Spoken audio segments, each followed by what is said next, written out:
Com muito prazer, a Casa Balaio das Artes e o programa Conexão Caxiense da Rádio Ativa 98.7 FM em Duque de Caxias, Rio de Janeiro, tem o prazer de mais uma vez conversar e agora num registro inédito, bacana, supimpa com o querido Jorge Leão. Bem-vindo, Jorge Leão. Muito obrigado. É um prazer receber você aqui, viu? Carioca, isso? Isso, Carioca. Do Leblon. Não, do Leblon, morador atual do Leblon. Morador atual do Leblon. E carioca de qual bairro, originalmente? Pois eu tenho até um livro com o título escrito que fala de você passar de um lado da cidade para o outro. Eu nasci no barraco 36 da Rua B, da favela da Praia de Ramos. Eita, nós da Praia barraco, de Ramos. É poético, um barraco de madeira, com chão de madeira e telhado de latão. Gente do céu, né? Você me lembrou, de certa maneira, a canção lá gravada pelo Silvio Caldas, né? Que fala sobre a lua, né? Sobre os raios da lua atravessando o zinco, né? Do telhado, né? E espalhando as estrelas, o salpicar das estrelas, né? No chão, né? Chão de estrelas. Na minha infância eu passei exatamente pisando nessas estrelas. Exatamente. Ali. É por isso que me veio essa lembrança agora quando você citou. Muito bom. Da Praia de Ramos, atravessou o túnel, né? E veio, então, ser morador atual do Leblon. Mas isso teve uma trajetória. Sim, sem dúvida, tem muita história, né? Atravessei um tanto de ruas e vielas e avenidas para atravessar o túnel sem dúvida. E chegar ali. Né? Não, e sem dúvida nenhuma, é uma trajetória, né? A tua história de vida, né? Traz muita coisa. Você é muito talentoso, eu estava pesquisando sobre você. Você, jornalista, né, formado em comunicação social, sim, produtor cultural, DJ, que eu não sabia desse teu talento de DJ, né? E aí descobri nessa pesquisa sobre você e também nas informações que você me encaminhou. E acima de tudo, eu acho que a tua vinculação com a arte teatral, eu acho que talvez, e a jornalística, claro, mas eu acho que é o viés talvez mais relevante, mais marcante, não? A tua trajetória? Uma coisa foi levando a outra, né? Porque através do jornalismo eu retornei à atividade teatral. Eu fiz teatro com 16 anos de idade. O Colégio Pedro II, na seção ali de São Cristóvão, sim, tem um teatro enorme chamado Teatro Mário Lago. Eu não conhecia. Tem 350 lugares, mas nunca funcionou. Só funcionou no ano em que eu, com 16 anos, e a minha turma fizemos teatro ali. É isso, e depois o mundo foi dando suas voltas e cambalhotas. Eu fiz uma graduação aos 40 anos de idade em jornalismo, montei um jornal na Barra da Tijuca, onde eu morava, e aí o pessoal do teatro descobriu e começou a mandar as notícias assim, de teatro, vem assistir.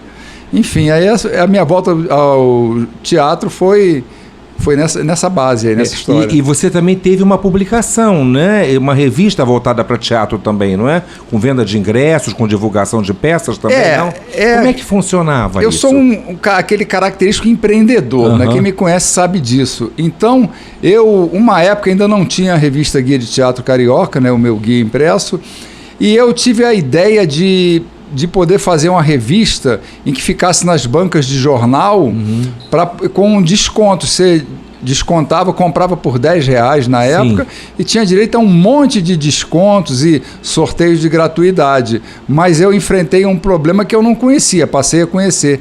Um monopólio de uma determinada editora famosa que não deixa, você coloca alguma coisa na banca. Né? Comecei a colocar em diversas bancas, perto de teatros, né? E quando eu fui ver, eu chegava nas bancas, estava dentro da gaveta, não estava nem exposto. Aí os jornaleiros me diziam, não, essa editora aqui não permite que... Quer dizer, eles sofriam então alguma represália também, né? No sentido de não divulgarem o trabalho, com certeza, né? exato. Aí que foi você tinha, né? Uma coisa que assim como nasceu, tive que... abortar o projeto. Tive que colocar o projeto de lado e seguir em frente com outras coisas. Né? Mas esse projeto ficou um tempo assim maior ou não? Ou foi um espaço de tempo curto até enfrentar essa resistência e esse monopólio, né? É uma revista impressa, né? Então, sim, o que acontece? Você tem custos de produção, aquela coisa, o tempo, você distribuir, repor. E com 3 meses eu vi que aquela coisa não dava. Não avançava, né? Não compensava. Exato, eu tentei outras possibilidades além de banca de jornal, mas acabou que não dá, não deu mesmo. Como, né?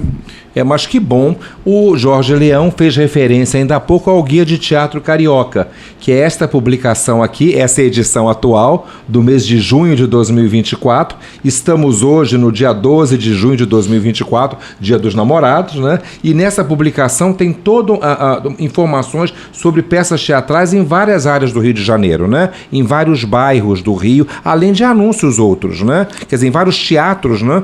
Por exemplo, abrindo aqui, você tem Glória, Humaitá, Ipanema, Jardim Botânico, São Conrado e por aí vai, né? Então é um informe que me parece bastante importante e um leque bem abrangente, né?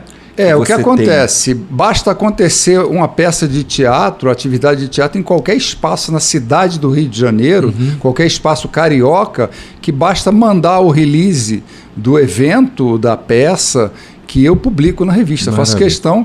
E além da revista, também tem o site teatrorio.com e tem a revista digital a revista Teatro Rio Digital. Maravilha. É a nossa online. É bem amplo, né? E eu devo dizer aos nossos amigos que estão acompanhando o nosso podcast que a Casa Balaio das Artes está nessa edição agora do mês de junho, né? Fizemos contato e estamos divulgando também essa nossa casa que é bebê. Nós inauguramos tem 2 meses, Jorge Leão, né? É a primeira publicação. Eu quero dizer a você que é um marco para a nossa história também, na Casa Balaio das Artes, que é a primeira publicação impressa onde nós colocamos a cara na rua, né? É através de você e dessa publicação que eu já acompanhava, né? Porque eu gosto de teatro, tenho formação em teatro, então eu já acompanhava e chegar na bilheteria, na entrada do teatro, recolher a revista e me ver lá, nos ver lá, é muito importante, é muito interessante. Eu quero te agradecer isso e dizer que você marca a nossa história também por isso, tá bom?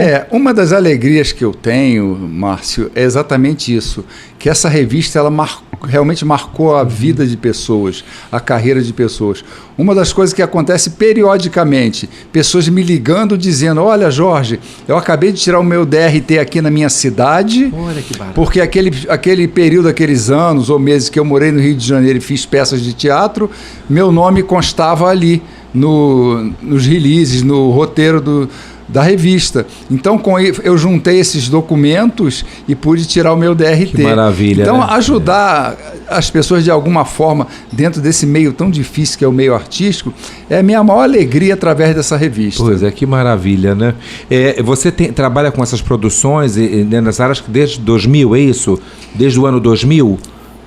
No ano Conta um pouquinho dessa cronologia aí da tua trajetória com teatro, com publicações, enfim. O ano 2000 ele foi um marco porque no ano 2000 eu lancei minha primeira publicação impressa. Qual foi? Chama-se Jardim Oceânico e Região. Jardim Oceânico é aquela parte, quando você chega na Barra da Tijuca vindo da Zona Sul, é aquele início ali da praia. Sim. Você morava na Barra naquela ocasião? Eu morava na Barra, nessa região do Jardim Oceânico. E eu estava retornando ao curso de jornalismo, de comunicação social, havia trancado aí 1 ano, e me veio a ideia de montar um jornal, né? Você está convivendo ali dentro da faculdade e tal. Falei, olha, vou montar um jornal. Então, ainda era estudante, montei o jornal Jardim Oceânico e Região. A região onde eu morava, onde eu conhecia as pessoas. Eu passei de loja em loja, captando anúncios para poder, no caso, financiar o jornal, né, a impressão, e já no primeiro mês deu tudo certo, foi um lançamento maravilhoso. Foi o início da minha produção jornalística. Que maravilha. Muito bom saber disso. E aí na Barra da Tijuca, então, fazendo faculdade, conhecendo a vizinhança, os colegas de turma e os colegas da faculdade, e aí surgiu o primeiro jornal, então, no Jardim Oceânico. Exato. Você pega esse jornal, esse número 1, abre, você vai ver que exatamente... eu morava próximo à Avenida Olegário Maciel, Sim. que é a principal ali do Jardim Oceânico. É um ponte bem movimentado ali, muito movimentado. Né?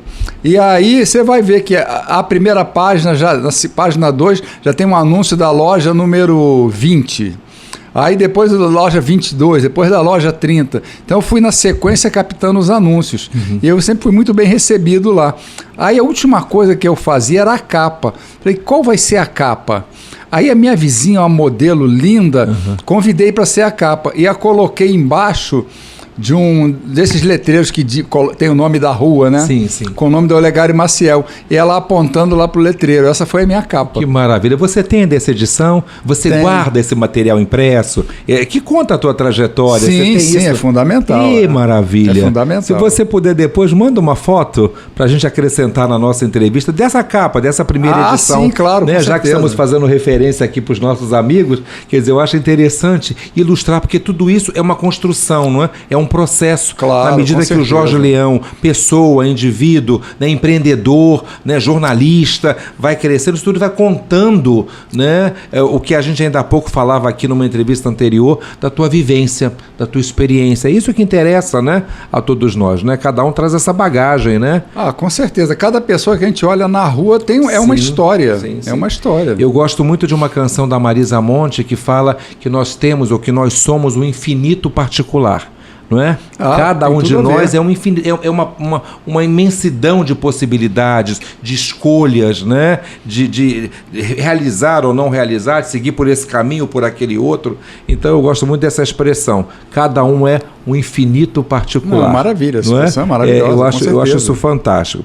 Dentro da questão teatral, né, eu fui alvo também de um carinho seu com uma foto minha, né, no mural de artistas, né, num bar ali na Cinelândia, que é um ponto de referência do Rio de Janeiro, e você criou esse mural. Como é que foi essa ideia? E depois você batizou esse mural também com o nome de uma importante figura, né, de uma celebridade, especialmente para o mundo artístico e dentro desse aspecto teatral. Mas fala um pouquinho para a gente, como é que surgiu em você essa criação do mural de artistas? Né? Sempre aconteceu muito no teatro, acontece até hoje, quando acaba a peça de teatro, reunir com as pessoas que foram assistir e com a turma do elenco em algum bar próximo a teatro. Sim, sim. E o centro da cidade contava, naquela época, foi ano de 2019, com exatos 12 teatros em funcionamento. Antes da pandemia, né? Antes da pandemia, foi o ano anterior à pandemia, no mês de maio. Certo. Aí o que aconteceu foi um aniversário meu, né, em abril, 15 de abril. Eu resolvi fazer uma reunião com as pessoas e convidei os elencos das peças que estavam em cartaz ali no centro. Simplesmente lotou o Super Bar, né, que é ali do lado do Amarelinho, lotou. Aí o gerente veio procurar saber quem eu era, né? Pô, quem é esse cara que lotou isso aqui do nada e tudo mais, ganhando parabéns. Me identifiquei como editor da revista impressa Guia de Teatro Carioca. E conversando com ele abriu um espaço para que eu escolhesse. Eu escolhi os sábados, que tem pouco movimento noturno ali na Cinelândia, para fazer um encontro semanal de artistas. E artistas de todas as artes, todas as manifestações. De variadas vertentes, né? Exato. E eu não quis... vai botar o quê? Mural dos famosos? Não, falei, não. Para mim, o que importa é a essência do artista. Vai ser mural de artistas. Que começou com esse nome e chegou a ter 358 fotografias de artistas diversos ali, tá? Eu e as pessoas se convidavam, eu ia lá conhecer o movimento. O bar, por exemplo, nele cabem 120 pessoas. O dia que teve menor quantidade de pessoas tinha 150. Maravilha, hein? Porque extrapolava o bar. Tinha que botar a cadeira lá no calçadão da Cinelândia. Certamente o proprietário, gerência, garçons, todo mundo bastante satisfeito. Não, até hoje, quando eu passo lá, só falta de me aplaudirem de pé. E como você falou da Maria Pompeu, eu sou conhecido por ser um recordista de presença em peças de teatro, né? Quantas mais ou menos, nos últimos Leão? Você contabiliza? Quantas você tem? Eu fiz por estimativa. Um ano que eu fui jurado de um prêmio de teatro, depois vamos falar sobre isso. Sim. Eu contei as peças que eu assisti, todas. Aí eu vi e fiz assim um remember, né? Caramba, eu só não vou a teatro em Natal, Ano Novo e Carnaval. Vamos juntar tudo isso aí e colocar 15 dias? Vamos ficar com 350 peças ou dias que eu vou por ano, né? Que eu estou em teatro, que às vezes são 2 peças, 3 peças. Então, multiplicando isso aí, nos últimos 20 anos, dá mais de 5 mil peças assistidas. É um recorde, sem dúvida. É um recorde absoluto. Sem dúvida, sem dúvida. E isso é peças adultas, peças infantis? Peças adultas, infantis. E é aquela coisa, por muitas vezes nessa minha jornada, e estreia hoje uma peça do Miguel Falabella, mas também está estreando uma peça do Joaquinzinho da Silva, ali no Meyer. A do Falabella é no Shopping da Gávea. Eu sempre dou preferência ao Joaquinzinho lá no Meia, porque acho que ele é que precisa da minha presença, do meu aplauso, do meu comentário. Os famosos já estão aí feitos, né? Então também tem essa prioridade e tal. Mas eu ia te falar da Maria Pompeu. Da Maria Pompeu. Voltando ela, lá. Do lado feminino e de artistas em geral, é a pessoa que eu mais encontrei sempre em teatro. Maria Pompeu. Sim. A Maria Pompeu conta hoje com cerca de 87 anos, 88, por aí. Então a Pompeu eu a encontrei no Sesc de Copacabana, olhei para ela e pensei, poxa, uma artista dessa não tem um reconhecimento. E falei com ela, Maria Pompeu, o dia que eu mandar em algum lugar, seja no Teatro Municipal ou num cantinho qualquer, um pedacinho, eu vou colocar o nome do local em sua homenagem. E aí foi acontecendo o evento lá do Mural de Artistas, né? Um dia ela fez soube que ela ia fazer uma leitura dramatizada no SATED, que é ali coladinho na Cinelândia. Eu fui lá e quando acabou a leitura, todo mundo aplaudiu, eu pedi a palavra e a convidei na frente de todo mundo para ela não negar. O público, né? Eu a convidei para que ela me permitisse colocar o nome do espaço onde tem as fotos dos artistas no Superbar, com o nome dela, Centro Espaço Cultural Maria Pompeu. E assim foi feito, com inauguração, com tudo. Tem inclusive fotos, né, de você com ela, tem esse registro que a gente vai também acrescentar, né, no nosso podcast, não só a foto da primeira edição do Jornal da Barra, né, no Jardim Oceânico, mas também essa foto do Jorge Leão com a Maria Pompeu. Eu tive a oportunidade de conhecer a Maria Pompeu há muitos anos atrás, num trabalho de leitura dramatizada, que ela realizava, acredito que ainda hoje o faça, talvez de maneira mais esporádica, em função da idade, locomoção e tudo mais, e eu a conheci ali e depois a vi também, assim como você, diversas vezes em peças teatrais, né? Não só no palco, mas também na plateia, prestigiando, aplaudindo, estimulando o trabalho dos colegas artistas, né? Você falando agora sobre a Maria Pompeu, me trouxe a lembrança, uma canção do Nelson Cavaquinho e do Guilherme de Brito, que é Oferecer Flores em Vida. Sim, não é? Eu acho então importante. A sua atitude, né, o teu pensamento, a ação, não só ficou, né, na elucubração de convidar, mas você me passou a ideia de um pedido de casamento ao vivo, né? Você chega no SATED e a convida e ela aceita e depois tem esse registro lá, quer dizer, oferecer a ela exatamente flores em vida. Ter essa homenagem, esse reconhecimento, esse aplauso, essa valorização, mais do que merecido, né? Quer dizer, a carreira dela é uma carreira longeva, é uma carreira muito rica e, sem dúvida nenhuma, isso deve ter calado muito fundo o coração dela, né? Com certeza, a gente via a emoção da Pompeu e a gente sempre teve um diálogo muito bacana, nos encontrando nas peças, com muito carinho, muita afetividade, né? E é isso, além da Pompeu, o que acontece? Esse mural de artistas me deu mais alegrias também, porque ali era o que nós chamamos de hoje de network, né? Sim. As pessoas trocando contatos, fazendo contatos. E nessa brincadeira não tinha um evento em que várias pessoas não conseguissem um trabalhinho aqui, um trabalhinho ali. Diretor e autor conseguindo artistas para subir no palco, representar as peças, fazer filme. Nós fazíamos exposições, enfim. Música também ao vivo, né? Música ao vivo. Eu tive algumas vezes a oportunidade de ter lá músicos tocando, né? Tecladistas, né? Sim, e tudo mais, exato. Né? Então o que acontece? Essas pessoas, a minha alegria é que eu vejo pessoas que algumas estavam de lado há anos, não praticavam a sua arte. E principalmente atores, atrizes, cantores, cantoras começaram a ter trabalho, e eu consegui produzir alguns em plena pandemia em locais arejados, né? O ar livre, para eles não poderem levar um pãozinho para casa, né? Tem essa coisa. Então o Mural de Artistas ele é uma das minhas maiores alegrias por causa disso. Colocar em evidência as pessoas que não estavam há um tempo sem ter um aplauso, né? E não tinham essa abertura, essa janela. Exato. Né? Eu procurava, quando eu indicava locais para eles fazerem shows depois disso, aí, depois passada a pandemia ou antes da pandemia, eu mostrava para eles como é que era o caminho para conversar com os donos dos locais, a parte financeira e tudo mais.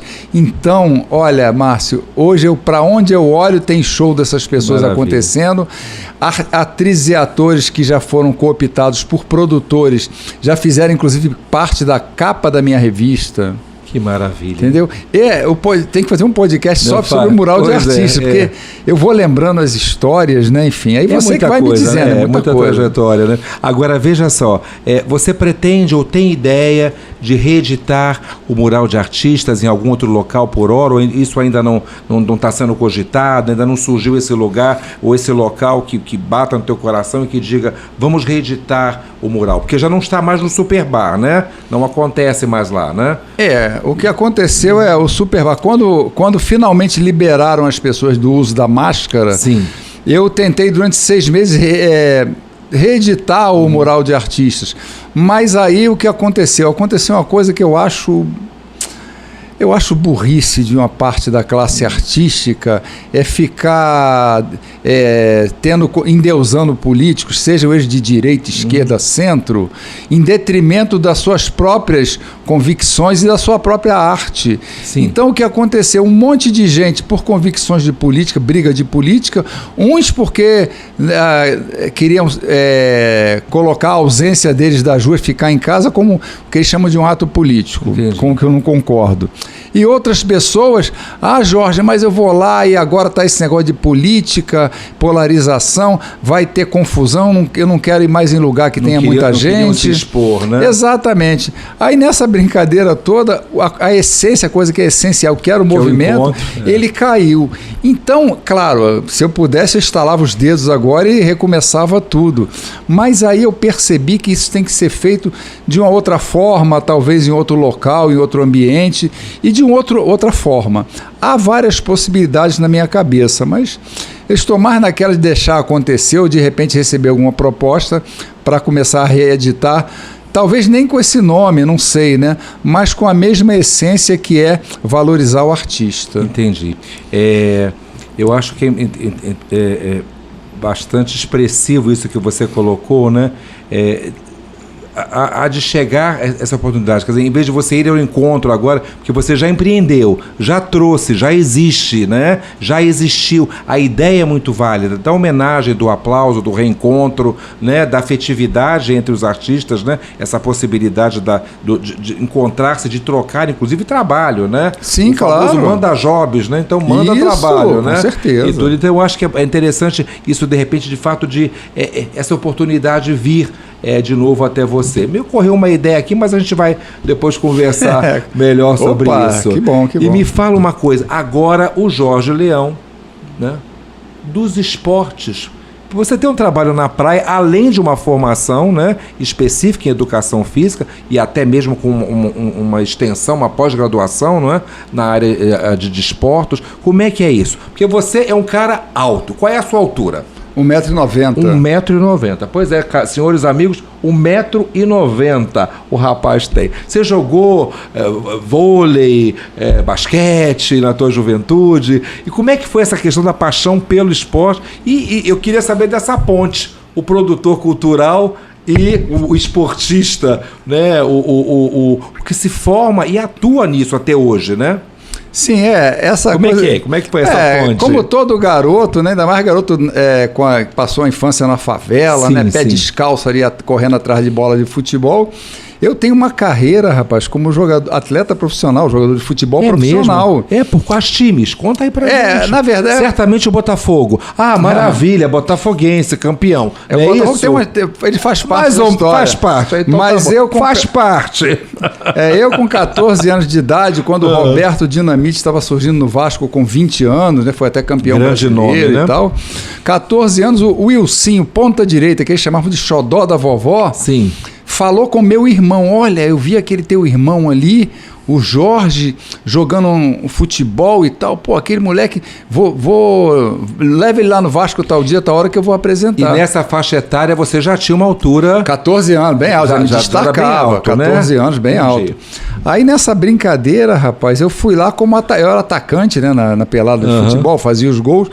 Aí eu treinei na quinta-feira, na sexta-feira já um rapaz lá do Vasco já foi comigo para agitar uns papéis lá para me registrar na federação. Gente, negócio... No domingo eu já estreiei contra o Fluminense na final de um torneio. De quinta para domingo, isso? Quinta para domingo. Domingo foi até curioso, que eu fui assistir o jogo na Escola de Educação Física do Exército, final de um torneio entre os 4 clubes grandes, né? Flamengo, Botafogo. Te chamaram lá na hora? Aí eu tô assistindo o jogo, tá 0-0, dá o intervalo, me vem o diretor chama lá. Chama o artilheiro lá de Ramos. Olha, ô Jorge Leão, desce aí que você vai entrar no segundo tempo. Chegaram lá, eu fui lá, o quê? De chinelo, né? De tênis. Sim. Me arrumaram uma chuteira que devia ser uns 2 ou 3 números maior que a minha.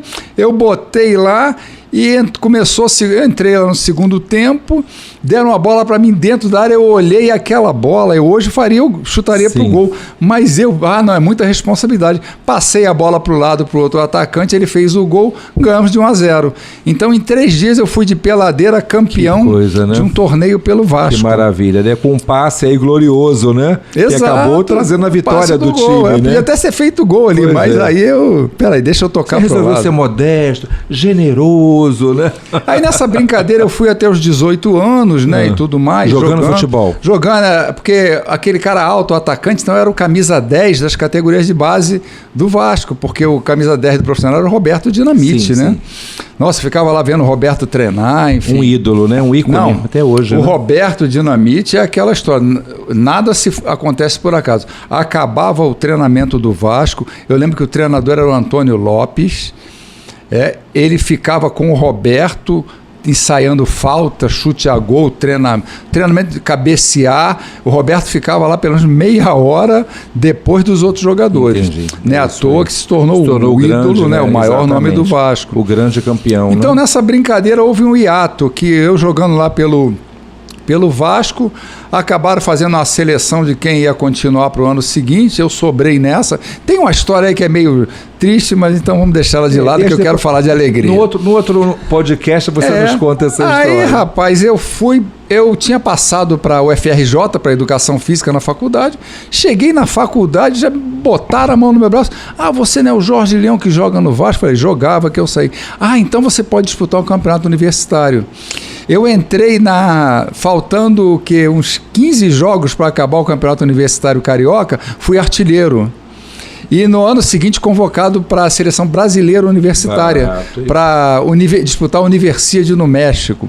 E a carreira profissional depois, o próprio técnico do time do FRJ me indicou para jogar em Portugal. Então eu com 22 anos tranquei a matrícula, fui jogar na 2ª divisão de Portugal. E aí começou uma carreira, eu quero abreviar isso aqui, em que eu morei em 3 continentes, 5 países e 8 cidades jogando futebol. Não fiquei rico nem famoso, mas o que tem de história para contar, dá para fazer uma vida de podcast. Eu estou achando que nós vamos fazer uma série, viu, depois de podcast. Vai ser uma série com o Jorge Leão, porque eu também particularmente, pesquisando sobre ele, soube da formação e educação física, mas não sabia de uma história tão rica, tão extensa, que atravessou o oceano, né? Quer dizer, e chegando a tantos locais, a tantas cidades diferentes, não imaginava uma trajetória tão variada, né? Como a que você teve no futebol. Né? Fora do Rio, foram três estados aqui no Brasil. Eu joguei em Portugal, fronteira com a Espanha, morava em 2 cidades, né? Porque era 10 quilômetros. Joguei na Bélgica e Estados Unidos. Nos Estados Unidos eu encerrei. E eu fiz uma pós-graduação depois como técnico de futebol na UFRJ. Tive a oportunidade de dirigir as categorias de base ali, infantil e mirim do Botafogo. Tá vendo? Chegamos ao Botafogo. Agora me fala uma coisa. Praia. Porque você hoje treina, você tem time na praia. Como é que é esse trabalho teu com esportes, com futebol na praia? Como é que é isso agora?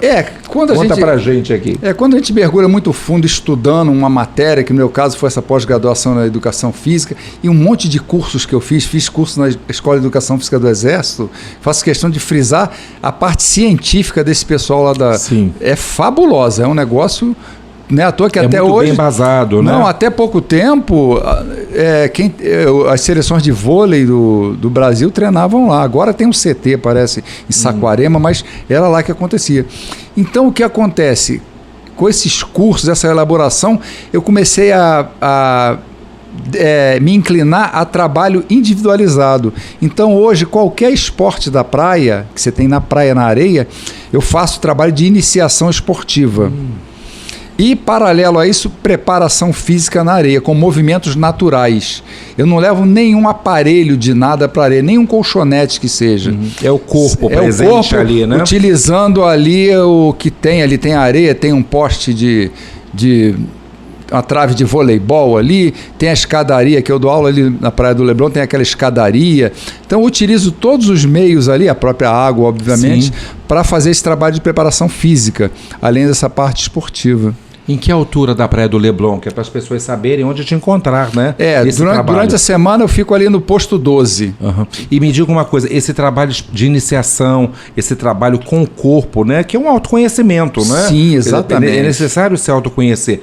Tem faixa etária específica ou não? É criança, é juventude, é terceira idade, vida adulta? Como é que é esse teu trabalho? Como é um trabalho individualizado, não tem qualquer questão, entendeu? Restrição de faixa etária? De nada que seja, de qualquer condição. Eu só faço questão de, antes da primeira aula, mandar o que nós chamamos de anamnese, que é um texto lá fazendo, é um questionário. Sim, uma avaliação sobre questão de prévia, saúde, né? aquela prévia, para eu saber com quem eu estou lidando. Porque cada pessoa é uma pessoa, cada pessoa tem que ser preparada de uma forma para praticar um esporte. É um trabalho bem personalizado, né? Sem dúvida, né?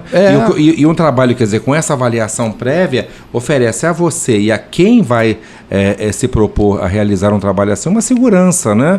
Quer dizer, saber os limites, né? Não, com certeza. Nós podemos ultrapassar, mas você precisa começar gradativamente, né? Então, eu iniciei esse trabalho esportivo na areia, por exemplo, com pessoas obesas, pessoas de 70 e poucos anos. Tem um que não é meu aluno, não foi meu aluno, mas tem 80 anos, é melhor que a metade dos que jogam beach tênis na praia. Que beleza, hein? Então ali é uma oportunidade da pessoa viver, ali você adquire vida. Essa coisa está dentro das paredes só por extrema necessidade de trabalho. Fora isso, a praia ou ar livre em qualquer bairro, em qualquer lugar, encontro com a natureza, é fundamental. Se você for, por exemplo, um local onde eu já morei, que é a Vila da Penha, que minha mãezinha mora lá até hoje, você vai ver uma avenida chamada Oliveira Belo, que é uma avenida de mão dupla com um canal no meio. Vai lá ver se você consegue passar de carro. É o pessoal caminhando todos os dias, todos os horários. Então não tem local. O ar livre e os elementos naturais são o maior combustível para você praticar uma atividade física. Seja ela para caminhar devagarinho ou para praticar um esporte. Rapaz, olha só, hein? Eu que sou sedentário, estou pensando já sobre isso aí.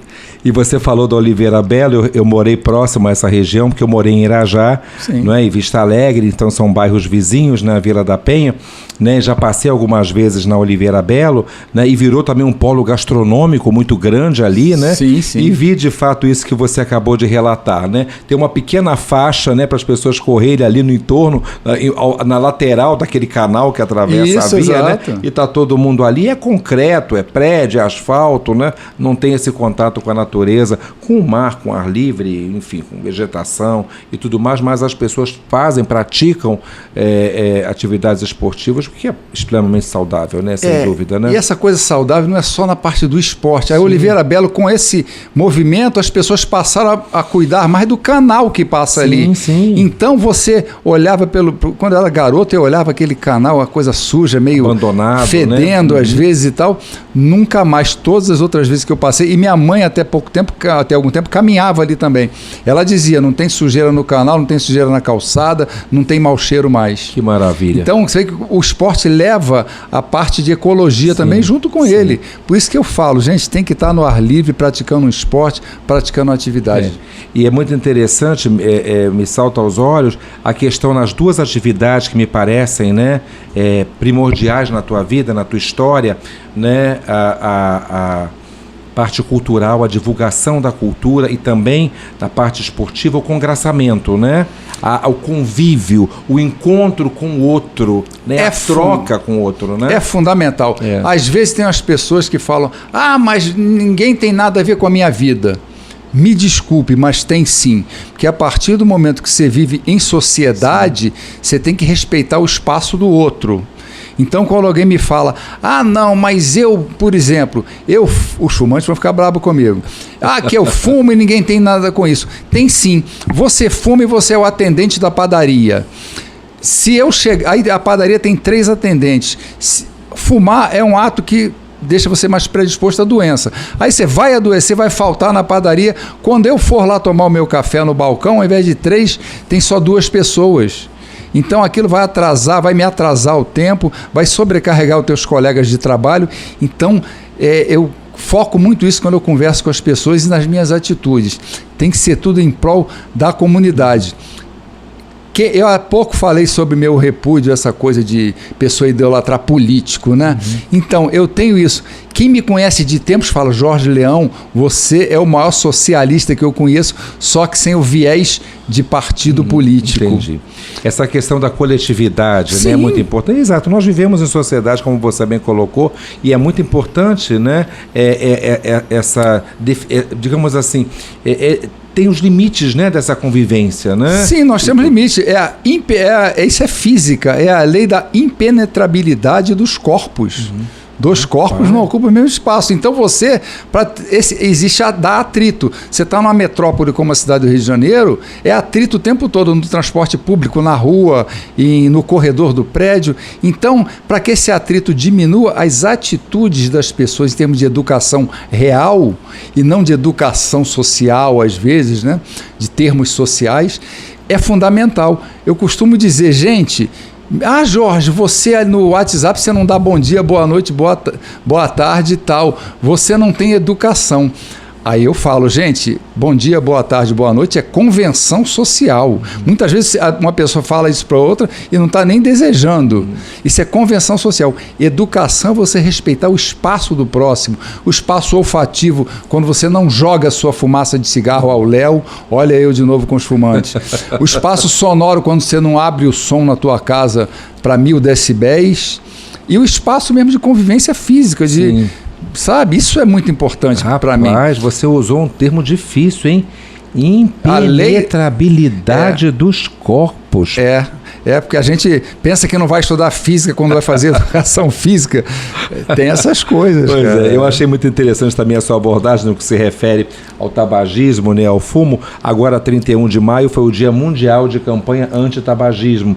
Nós, inclusive, no programa Conexão Caxiense, apresentamos um vídeo esclarecendo essa questão, porque não é só o chamado fumante ativo, aquele que fuma, mas também tem o fumante passivo, que recebe a fumaça no ambiente de trabalho, embora hoje, né, já haja, digamos assim, áreas específicas para que as pessoas que ainda utilizam o cigarro, né, façam uso dele, ou descem quando estão em prédios e tem áreas abertas e tudo mais, mas sem dúvida nenhuma ainda é uma questão de saúde muito importante de ser tratada, e se perdeu também muito o glamour, né? Você deve lembrar, se nós nos lembramos, né, de um modo geral, daquelas campanhas no passado de cigarros, né? Havia sempre muito glamour, né? Muita beleza, né? Havia sempre uma ideia da vaidade, da riqueza, né? Lembram, por exemplo, do cowboy, né? Marlboro, né? Aquela imagem do cowboy e tudo mais. E de um modo geral, hoje, quando você adquire, ou as pessoas que adquirem, ou vamos a algum local que tenha, por exemplo, um maço de cigarro, as imagens são exatamente muito contrastantes com aquele momento, né? Mostrando os danos, né? Os malefícios à saúde, né? O câncer, enfim, o enfisema e uma série de questões que a gente aborda aqui de maneira genérica, mas só para ilustrar essa questão que você colocou, né? Que você abordou do fumo, né? A cultura não é só aquela coisa do teatro, cinema, música e tal. A cultura é exatamente esse comportamento das pessoas, né? Então, e educa, né? Educa, exatamente. A cultura você monta uma peça de teatro, você tem uma responsabilidade. Você vai fazer uma letra de uma música, você tem uma responsabilidade ali. O que se deseja levar, né? A quem vai alcançar, né? A quem interessa, né? Sim, então, claro. É algo que é bastante importante de ser levado em conta. Nada é por acaso, né? Não, tem sempre uma mensagem, claro, né? Claro, tem então, que ter. Bom. Hoje, além do produtor cultural, do divulgador, do cara que frequenta teatro, que vai de fato, que vê, que analisa, que participou inclusive de concurso, como você fez menção, né, como jurado, né? Sim, sim. E tudo, quer dizer, uma pessoa que tem uma experiência, uma trajetória de 1/4 de século já, né? Entre a primeira edição lá do seu jornal, sim, né? com já certeza. Vamos para 25 anos. Exatamente. 1/4 de século, né? Dentro dessa atividade. Muito obrigado por ter vindo. Muito bom ter você aqui conheci esse cara apaixonado por esporte, que atravessou o oceano, que chegou a outros continentes que eu não conhecia. Estou adorando saber disso. Vamos trocar umas figurinhas. E fala mais do Botafogo também na próxima vez. Pode ser? Tranquilo, eu agradeço a você também a oportunidade. É sempre bom a gente poder passar adiante as nossas experiências, né? O que a gente pensa da vida. E quando alguém nos elogia por alguma coisa, o que nós falamos ali passa a ter uma responsabilidade, que passa a ter um peso. Se você diz aqui que coloca uma admiração em relação às coisas que eu faço, realmente só me motiva a fazer mais. Que bom. E continue fazendo. Sempre. Continue fazendo. Quem quiser te encontrar, saber mais sobre esporte, sobre teatro, sobre o que você está produzindo, fala ali para gente, como é que te encontra? Mídias sociais, quais são as suas? No Facebook, você tem o Jorge Leão. Entrou ali, já me localiza. E no Instagram, @Jorge Leão Rio. Maravilha. Querendo conversar com Jorge Leão, produtor cultural, jornalista, comunicador, divulgador, esportista, atleta. Os endereços estão aí. Valeu demais. Obrigado, Jorge. Obrigado. Obrigado.